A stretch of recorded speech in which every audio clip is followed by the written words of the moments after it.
Movie शुरू होती है तब दिखाते हैं कि यूएस मिलिट्री वानरों के खिलाफ सर्च ऑपरेशन चलाती है। कुछ वानर जो कोबा के वफादार थे और जिन्हें इंसान डोंकी कहकर बुलाते थे, वे भी वानरों के खिलाफ इंसानों का साथ दे रहे होते हैं। यूएस मिलिट्री की टुकड़ी घात लगाकर वानरों पर हमला बोल देती है और कई वानरों को मार डालती है, मगर वानर वापस अटैक करते हैं जिसमें यूएस मिलिट्री के सभी जवान मारे जाते हैं। वानर एक मिलिट्री के जवान जिसका नाम प्रीचर होता है और एक विद्रोही वानर रेड सहित 4 लोगों को बंदी बनाकर अपने ठिकाने पर ले जाते हैं। उन सब को सीजर के सामने लाया जाता है, जहां सीजर रेड को बंदी बना लेता है और बाकी जवानों को छोड़ देता है ताकि इंसान समझ सके कि वानर जंग नहीं चाहता। तभी रेड एक वानर को घायल करके वहां से भाग जाता है।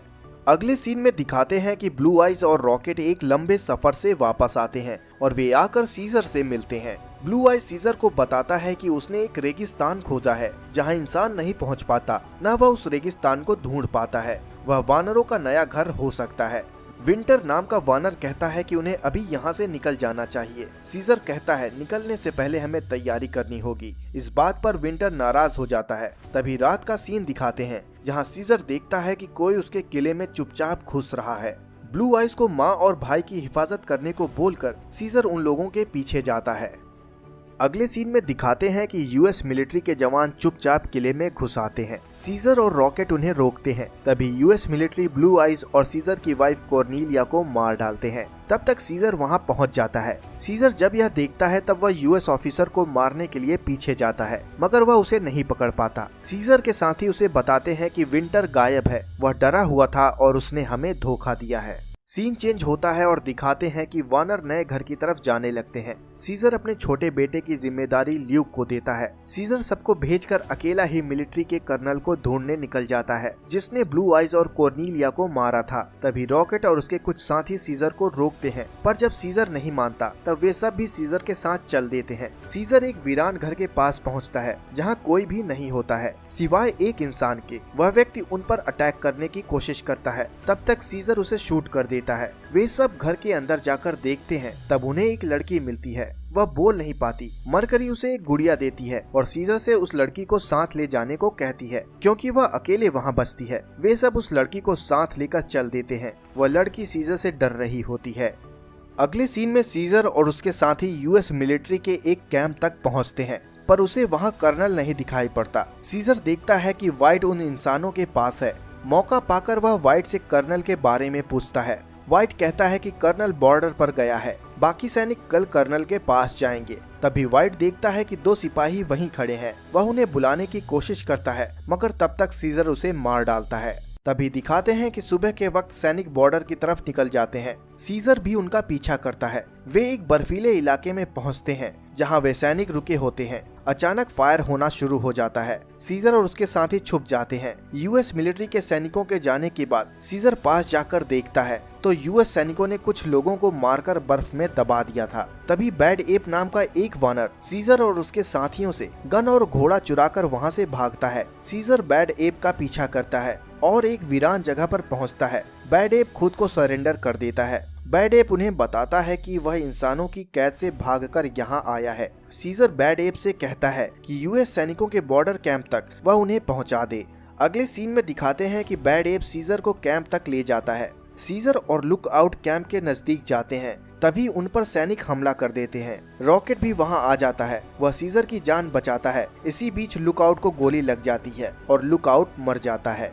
सीजर लुकआउट की मौत का दोषी खुद को मानता है क्योंकि वही उन सबको अपने साथ लाया था। सीजर उन सबको वापस जाने को कहता है और अकेला ही इंसानों के कैंप की ओर निकल जाता है। सीजर वहां पहुंचकर देखता है कि वहां कई वानरों को मारकर लटकाया गया है। तभी सीजर की नजर इंसानों के कैंप पर पड़ती है। वह देखता है कि सैनिकों ने उसके सभी साथियों को पकड़कर एक बड़े से पिंजरे में कैद कर लिया है। सीजर देखता है कि सभी वानरों में से एक की सांस चल रही है। सीजर उससे अपने बेटे के बारे में पूछता है। तभी रेड एप पीछे से सीजर पर वार कर देता है और सीजर को बंदी बनाकर कैंप में ले जाता है, जहां सीजर अपने बेटे को देखता है। सीजर को सभी वानरों के साथ बंद कर दिया जाता है। अगली सुबह दिखाते हैं कि अमेरिकी सैनिक वानरों को लेकर जाते हैं और दीवार बनाने के काम में लगा देते हैं। सभी वानर थके होते हैं। ल्यूक सीजर से बताती है कि वानरों को खाना और पानी नहीं मिला है। तभी एक वानर से दीवार बनाने में गलती हो जाती है और वह नीचे गिर जाता है। कर्नल इस वजह से उस वानर को कोड़े मरवाता है। सीजर उन्हें यह बंद करने को कहता है। सीजर का साथ देते हुए सभी वानर काम करना बंद कर देते हैं।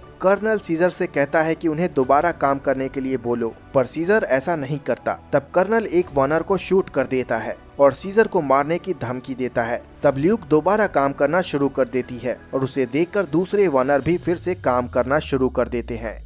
नेक्स्ट सीन में कर्नल सीजर को मिलने के लिए बुलाता है। कर्नल सीजर से कहता है कि मुझे दीवार जल्द से जल्द बनानी है और अगर अब की बार वानरों ने काम करना बंद किया तो वह सभी वानरों को मार देगा। सीजर कहता है कि उसके लोगों को खाना चाहिए। सीजर कर्नल से पूछता है कि वह यह सब क्यों कर रहा है। कर्नल बताता है कि जो इंसान सीमियन फ्लू वायरस से इन्फेक्टेड थे उसने उन सबको मार दिया। कई सैनिक मेरे इस फैसले के खिलाफ थे, वे सब मुझे रोकने के लिए आ रहे हैं। कर्नल सीजर से कहता है कि उसका इकलौता बेटा भी इस वायरस से इन्फेक्टेड था, उसने अपने हाथों से उसे गोली मारी थी। तभी दिखाते हैं कि रॉकेट और उसके साथी सीजर और अपने लोगों को बचाने का तरीका खोज रहे होते हैं। रॉकेट और मरकरी को एक सुरंग मिलती है जिसमें एक खुफिया रास्ता होता है जो सीधे कैंप के अंदर खुलता था। तभी दिखाते हैं कि नोवा चुपचाप सीजर के पास चली जाती है और सीजर को पानी पिलाती है। तभी सैनिक वहां आ जाते हैं। रॉकेट नोवा की जान बचाने के लिए अपनी जान की बाजी लगा देता है। रेड एप और रॉकेट लड़ने लगते हैं। मौका देखकर सीजर नोवा को भाग जाने को कहता है। सैनिक रॉकेट को मारते हैं और बंदी बना लेते हैं।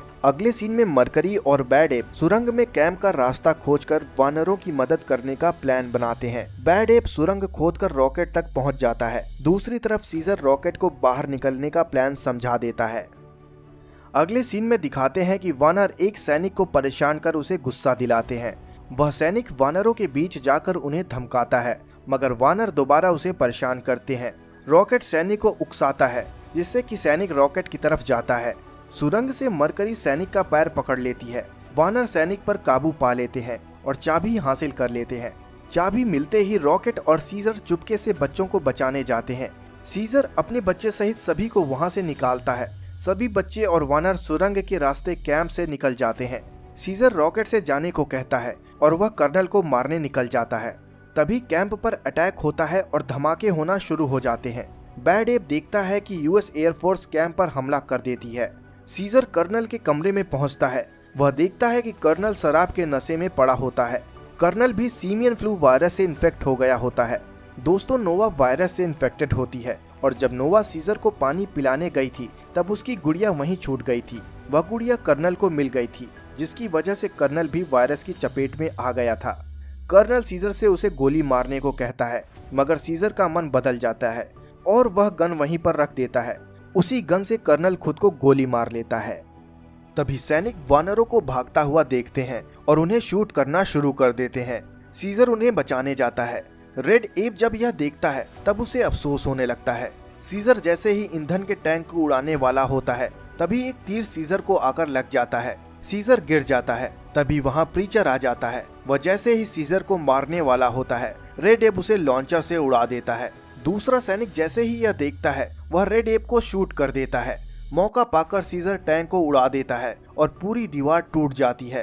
तभी दूसरे टैंक में भी धमाका हो जाता है। सीजर अपनी जान बचाकर वहां से निकलता है। पूरा कैंप धमाके में नष्ट हो जाता है। सीजर कैंप से निकलकर आता है तब देखता है कि हजारों सैनिक वहां आ जाते हैं। वह अपनी जीत का जश्न मना रहे होते हैं। तभी सीजर देखता है कि एक बर्फीला तूफान तेजी से उनकी तरफ आ रहा होता है। सभी वानर वहां से भागते हैं। सभी सैनिक उस तूफान की बर्फ में ढक जाते हैं। सभी वानर पेड़ पर चढ़कर अपनी जान बचाते हैं। सीजर भी किसी तरह वहां से बचकर निकलता है। जब तूफान थमता है तब दिखाते हैं कि सभी वानर सुरक्षित हैं। वे सभी लंबा सफर तय करके एक तालाब के किनारे पहुंचते हैं। सीजर काफी घायल हो चुका होता है। सीजर मर रहा होता है। वह मरकरी से कहता है कि हम सब घर वापस आ गए हैं। मरकरी कहती है कि तुम्हारे बेटे को जरूर पता चलेगा कि उसका पिता कितना महान था और उसने वानरों के लिए क्या किया। बस यहीं पर सीजर मर जाता है और मूवी यहीं पर खत्म हो जाती है।